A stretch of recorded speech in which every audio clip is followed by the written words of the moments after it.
இக்கரை மாட்டுக்கு அக்கரை பச்சை எல்லோருக்கும் மிகவும் பரிச்சயமான பழக்கமான இன்னும் வழக்கத்தில் இருக்கும் பழமொழி அல்லவா இது.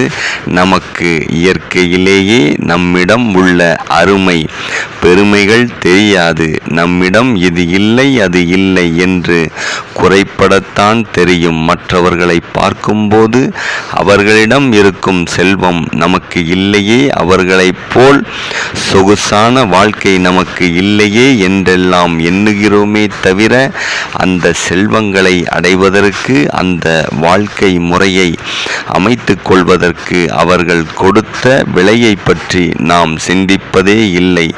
தொழில் முனைவோரை பார்க்கும்போது அவன் பெரிய முதலாளியப்பா என்று பெருமூச்சு விடுகிறோமே தவிர, அவர்கள் அப்படி ஒரு தொழிலை தொடங்குவதற்கு முன்